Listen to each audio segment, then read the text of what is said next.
bentuk pembelaan Allah, tiba-tiba Allah membolak-balikan hati orang itu. Dan buat Allah membolak-balikan hati itu lebih ringan dari kita membolak-balikan telapak tangan. Ada yang susah bolak-balik telapak tangan? Susah nggak ada kan ya? Gampang banget kan? Segampang itulah, bahkan lebih dari itu buat Allah untuk yuqallibul qulub, membolak-balikan hati. Tangan kita gampang banget nih. Jadi nggak ada yang di mata Allah atau dalam persepsi Allah ada hati yang kayaknya nih susah banget nih dibolak-balik. Jadi kamu mending nggak usah ke situ lagi deh. Saya juga kewalahan ngebolak-balik hati dia. Enggak, mudah. Terus kenapa ada yang dibiarkan, ada yang dibalikan hatinya? Karena ada yang pantas, ada yang tidak pantas. Jika kita sudah punya kepantasan, Allah akan balikan hati kita kepada kebaikan. Allahumma habbib ilainal iman wa zayyinhu fi qulubina wa karrih ilainal kufra wal fusuqa wal isyan waj'alna minar rasyidin. Hafal doa itu? Nanti cari di YouTube lah ya. Ya Allah, jadikan kami cinta kepada amal soleh dan jadikan rasa cinta itu indah di dalam hati kami. Jadikan kami benci kepada dosa dan jadikan kami termasuk orang-orang yang mendapat petunjuk. Allah bolak-balikan. Gitu juga dengan hati calon mertua. Gimana pun dia ngeblok, nggak boleh masuk lah, gerbangnya digembok segala macam. Cuma gerbang. Mau 1000 lapis gerbang, kalau hatinya dibalikin, hilang semuanya tuh. Gampang banget kan? Buktinya malam ini nih. Allah membolak-balikan hati kita yang tadinya punya macam-macam rencana pada malam minggu. Akhirnya Allah balikan hatinya, udah ke Masjid Agung aja deh.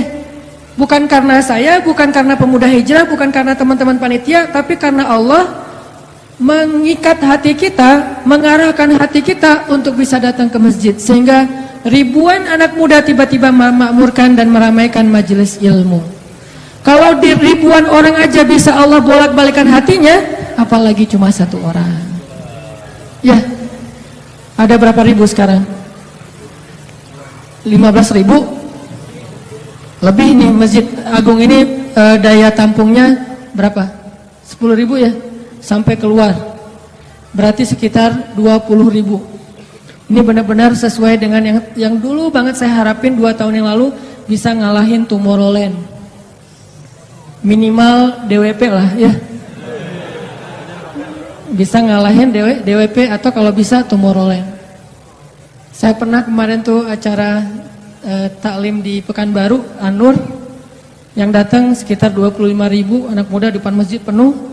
Malam yang sama ada acara juga di mall, tapi acaranya sepi, yang taklimnya ramai. Masya Allah. Habis itu baru ke mall. Tetap aja sama-sama ramai. Intinya teman-teman, mudah buat Allah. Sama kayak Allah membolak-balikan hati Nabi Muhammad, mertuanya Ali bin Abi Thalib. Padahal udah yang datang itu kurang keren apa coba? Abu Bakar. Secara fisik terkenal Abu Bakar itu orangnya putih, nggak terlalu gemuk, jadi badannya tuh bagus. Terus orangnya dermawan, akhlaknya paling mulia, dan nggak pernah syirik sejak zaman jahiliyah. Di antara sahabat Nabi yang nggak pernah melakukan dosa syirik sejak zaman jahiliyah, Ali dan Abu Bakar. Malah Abu Bakar tuh waktu kecil pernah diajak sama ayahnya untuk nyembah patung. Begitu ayahnya selesai ibadah nyembah patung pergi, itu patung diludahin sama Abu Bakar, dilemparin kotoran sama Abu Bakar. Apa sih lo patung doang masa disembahin? Kalau lo bisa balas gua, coba lo balas, dilemparin. Ternyata nggak balas. Dari kecil juga Abu Bakar itu udah nggak pernah syirik. Orang yang sangat terjaga, hanif. Dan julukannya juga sama dengan julukan Nabi Ibrahim, Siddiq. Wadhkur fil kitab Ibrahim innahu kana siddiqan nabiyya. Ibrahim Siddiq, Abu Bakar Siddiq, sama nih. Bahkan Nabi sering membandingkan Abu Bakar sama Ibrahim. Engkau wahai Abu Bakar seperti Ibrahim, engkau wahai Umar seperti Musa. Ya iyalah Umar ya, Musa kan gak sengaja noel orang langsung meninggal kan ya. Melihat Bani Israel agak ramai gitu, lagi mau gelut sama orang Kipti. Karena Musa kasihan kepada Bani Israel yang lemah, Akhirnya dia cuma ditakol dikit lah si orang Kipti ini teh. Apaan sih lo? Meninggal. Belum diginiin, baru gini doang coba. Jadi kalau dulu ada ultimate fight, kayaknya Musa tuh juara bertahan tuh. Nah kalau di zaman Nabi, orang kayak Musa, Umar. Jawara, Quraisy. Kalau ada yang macam-macam sama Umar, lo berani sama gua. Nih lo lihat nih. Nggak ada yang berani sama Umar. Kalau lo pengen istri lo jadi janda, anak lo jadi yatim, lo tunggu gua di belakang gedung itu. Gedung, bukit. Nggak ada gedung dulu teh. Nggak ada yang berani nungguin Umar. Lancar aja tuh hijrahnya. Artinya Abu Bakar tuh sering dibandingkan kayak Ibrahim. Terus dengan Nabi akrab banget tuh Abu Bakar. Jadi kayak soulmate-an berdua tuh. Belum dapat risalah Islam juga, Nabi itu kalau jalan sama Abu Bakar, jalan yuk kemana? Ngopi, kalau bahasa kita teh ngopi sama Abu Bakar berdua. Dari zaman sebelum Islam juga Nabi itu dalam tanda petik udah sering ngopinya sama Abu Bakar. Coba enak nggak nolak teman ngopi kita? Agak susah kan? Dia ngajak kemana? Nggak enak kan nolaknya? Ya udah gua datang gitu.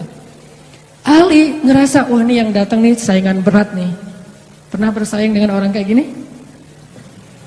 Pernah, cuman sering kalah.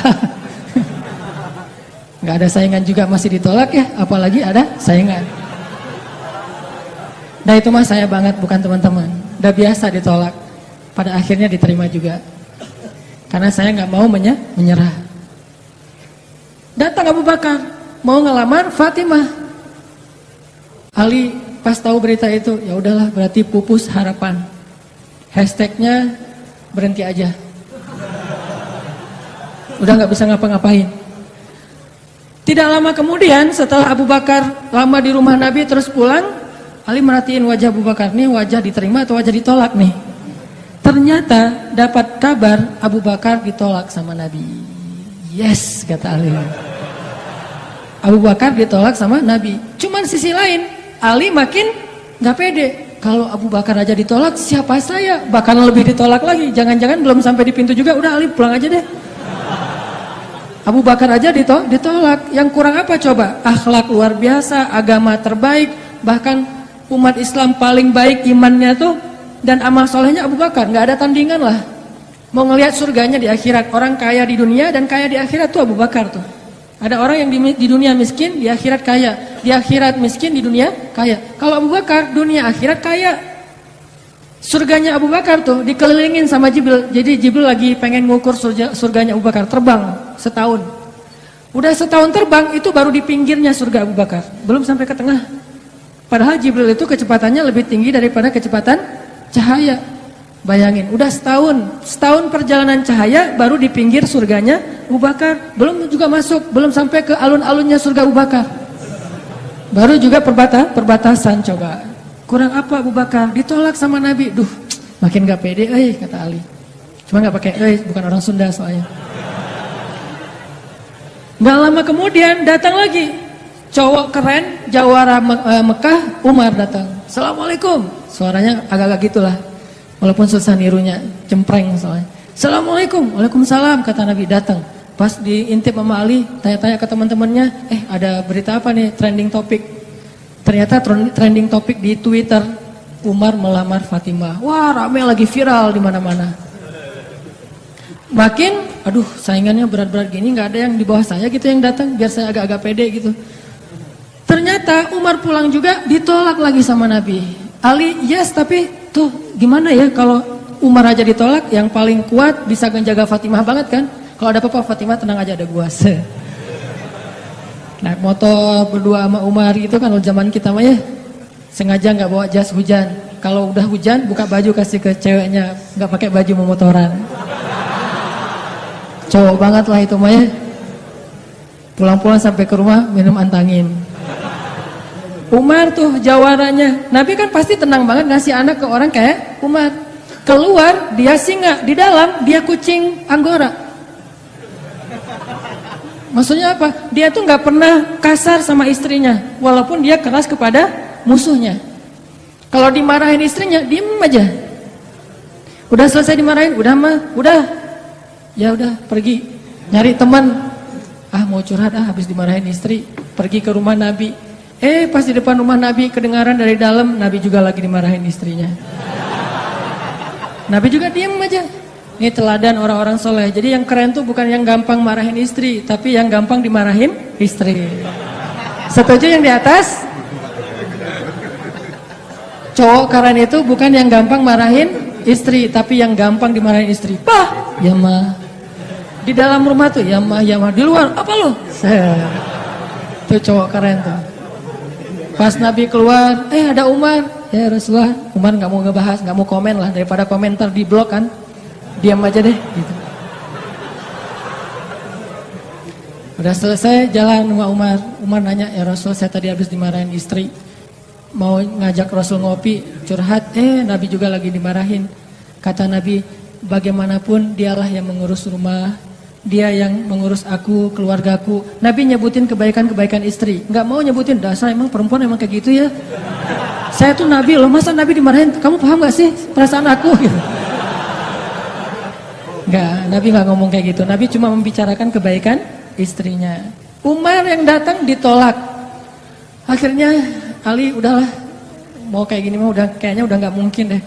Abu Bakar ditolak, Umar ditolak, berarti ada standar di atas mereka berdua. Yang kaya raya ditolak, yang paling eksis berpengaruh, jawara ditolak. Nah saya gak punya dua-duanya.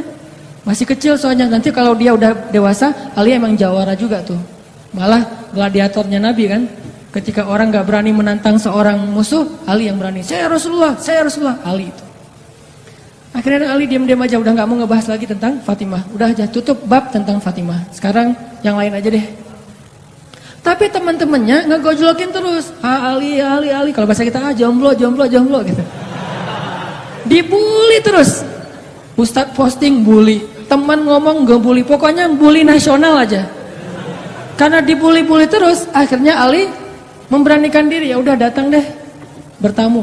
Pokoknya malam ini diterima, ditolak, walaupun kemungkinan besar ditolak, saya harus datang dulu nih sama Nabi. Beraniin diri, gak usah majang mikir, datang.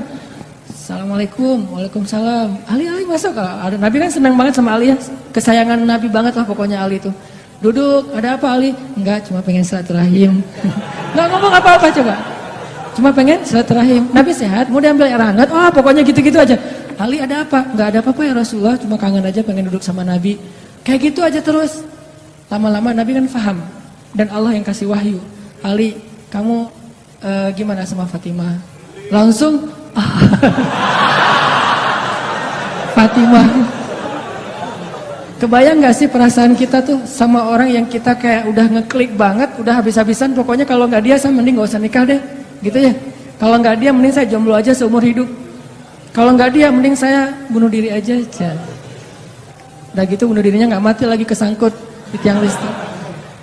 Ali itu udah, hatinya tuh udah kena banget sama Fatimah, dan itu karena Allah yang mengikat hati mereka berdua. Pas Nabi bilang gitu, Ali langsung curhat. Ya Rasul, ya saya pengen, tapi saya nggak punya apa-apa. Kata Rasul, kamu punya apa? Saya di rumah tuh cuma punya 3 barang, 1 pedang, 1 onta, 1 baju besi. Gak punya emas, gak punya apapun. Kata Nabi, kalau pedang kamu butuh untuk berperang, onta kamu butuh untuk mengangkut air. Ya udah deh baju besi aja, bawa ke sini baju besinya untuk jadi mahar buat Fatimah. Beneran Rasul baju besi? Itu bajunya besi loh Rasulullah, bukan yang tangan kayak gitu apa cincin. Gak apa-apa kata Rasulullah. Keluar Ali, Allahu Akbar, Allahu Akbar. Orang-orang pada heboh, langsung muncul lagi trending topik hashtag Ali diterima. Coba, kata Nabi, wahai Ali, bergembiralah, berbahagialah. Sesungguhnya sebelum aku menerima kamu, Allah sudah menikahkan kamu.